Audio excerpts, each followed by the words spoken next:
So now that we know who owes what and to whom, let's get more information on the debt ceiling, on the government shutdown, and on the latest deal that's on the table. And for that, we're joined by Steve Pruitt, former Democratic Staff Director of the House Committee on the Budget and Managing Partner of J.C. Watts, and Peter Schiff, CEO and Chief Global Strategist at Euro Pacific Capital, also joining us tonight.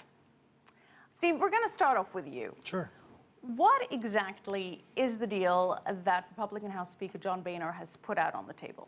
Well, the deal that he's put out is for a temporary extension of the debt ceiling that would go to approximately, I believe, November 22nd, and allow the federal government to go back into the credit markets and borrow additional money to pay for bills that have already been made. This is not new spending. This is paying for bills that have already been made for the 227 years of history we've got. But Steve, this does nothing for the government shutdown. This does nothing for the government shutdown. It keeps it under discussion. I think Speaker Boehner and the Republicans view the government shutdown now as leverage in this discussion. Unfortunately, the PR that's starting to build up for it, I think the leverage is disappearing by the moment. Peter, I want to turn to you now. What do you think is Boehner's proposal aimed at? Is it just a way of buying some time and to get the Health Care or Act or Obamacare back on the table for discussion? Well, I think the Republicans are blinking, and I think the markets probably sense that even though this proposal is just temporary, it's opening up the door to an agreement to raise the debt ceiling for a longer period of time, which I believe is a mistake. You know, first of all, raising the debt ceiling is not about paying our bills. It's about continuing to not pay our bills and instead borrow more money instead of paying our bills. If President Obama really wanted to pay our bills, we would leave the debt ceiling alone and actually deal with the mountain of debt that we've already accumulated. But the fact of the matter is nobody wants to pay our bills. We're broke. And if everybody is talking about the default that might happen if we don't raise the debt ceiling, then default is inevitable, because the debt ceiling is not the real problem. It's going to be the lending ceiling. It's going to be what happens when the world no longer wants to loan money to the U.S. government, because that's a ceiling we can't raise. Okay, and that's Peter, a crisis we can't avoid. Yeah. But Peter, we've seen what happened when there was chaos regarding the debt ceiling. It affected everyone. The U.S. lost its AAA rating. It got a downgrade by S&P. And this proposal by the Republicans is only delaying it until November 22nd. Jack Lew warned that there would be very severe consequences and that there would be chaos. And Steve, I want to get an idea from you.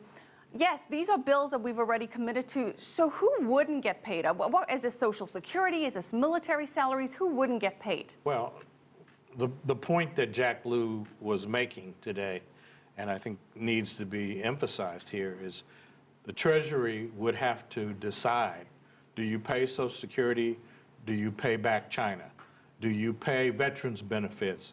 Do you pay back Japan? Right. You know, those kind of choices, domestic versus international, if you will, for the investor community.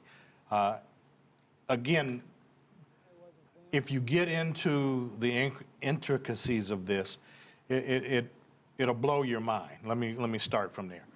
Secondly, I think you've got to, but, you know, we're going to have to make all those choices eventually anyway. And the longer we wait, the more difficult the choices are going to be. Look, when interest rates finally go up, we can't pay anybody. So we're going to have to decide which commitments we can keep and which commitments we can't, because the government has overpromised. It can't deliver on all of its commitments, so it's got to default on some. It's got to renege on others. That's the reality that we face. And Peter, kicking the can down the road, which is exactly what everybody wants to do, doesn't solve the problem. Peter, it doesn't, I'm going to jump in here. It doesn't solve the problem, but the U.S. has kicked the can down the road several times, and it is a bigger issue.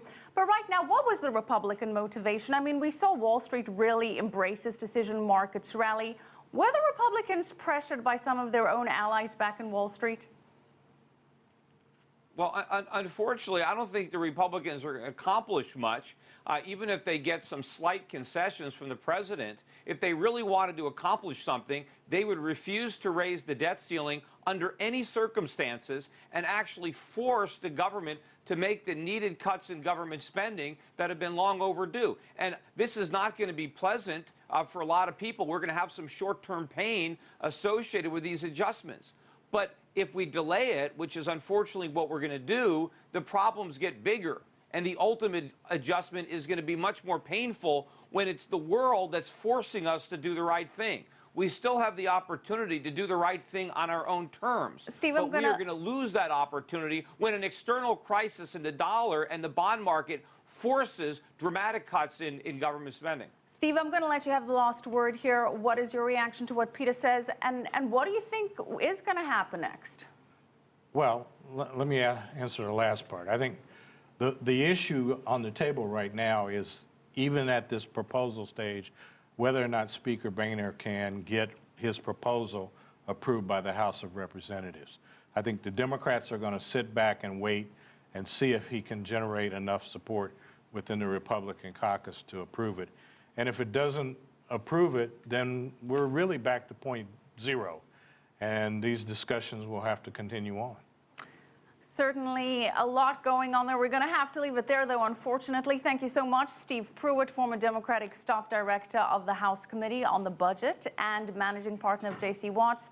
And always a pleasure to have you on, Peter Schiff, CEO and Chief Global Strategist at Euro Pacific Capital.